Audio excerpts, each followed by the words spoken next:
সিঁড়ির উপর দাঁড়িয়ে গার্লফ্রেন্ডের সেলোয়ার খুলে নিজের তলোয়ার দিয়ে ওপেনে কুপাকুপি করছে এক সুধীর ভাই। অন্যদিকে যৌবনের সংক্রমণ বাড়ায় এক বান্ধবীকে মেকআপ করতে ব্যস্ত রেখে আরেক বান্ধবীকে নিজের থার্মোমিটার দিয়ে চেক আপ করছে এক হাতুড়ে ডাক্তার। এদিকে পাহাড়পুরে দিনে দুপুরে আহার করে যৌবনের ক্ষুধা মিটানোর চেষ্টা করছে এক মগা আর মগি। অন্যদিকে কাশবনে দাঁড়িয়ে বয়ফ্রেন্ডের বাস টাটাটাটি করে নিজের জমি চাষ করানোর পূর্ব প্রস্তুতি নিচ্ছে এক 12 লাঙ্গি। এদিকে যৌবনের গরম কোলাতে না পেরে রেস্টুরেন্টে বসে বয়ফ্রেন্ডের ব্ল্যাক কালারের চকবার খেয়ে নিজেকে ঠান্ডা করার চেষ্টা করছে এক 12 বাতারি। অন্যদিকে কোচিং সেন্টারে ইচিং বিচিং করে আমেরিকান মানের লেখাপড়া করছে অল্প বয়সের একদল চুল পাকনা শিক্ষার্থী। এদিকে গভীর রাতে প্রবাসীর স্ত্রীকে গোপন সেবা দিতে গিয়ে আমজনতার হাতে গণশোধন খেয়ে গেল জনগণের বন্ধু এক পুলিশ সদস্য।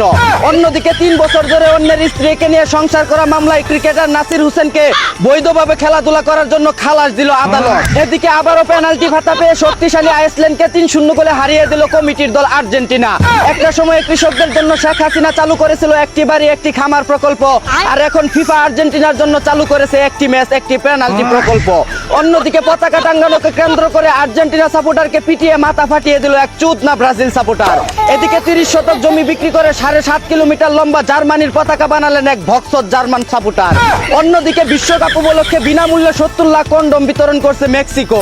জানা গেছে দর্শক ও খেলোয়াড়রা যেন মাঠে এবং খাটে নিরাপদে খেলাধুলা করতে পারে, তাই এই উদ্যোগ নিয়েছে তারা। এদিকে ওয়ানডে সিরিজের প্রথম ম্যাচে মিরপুরের ধান খেতে বাঘের থাবায় ক্ষতবিক্ষত হয়ে গেল অস্ট্রেলিয়ার ক্যাঙ্গারুরা।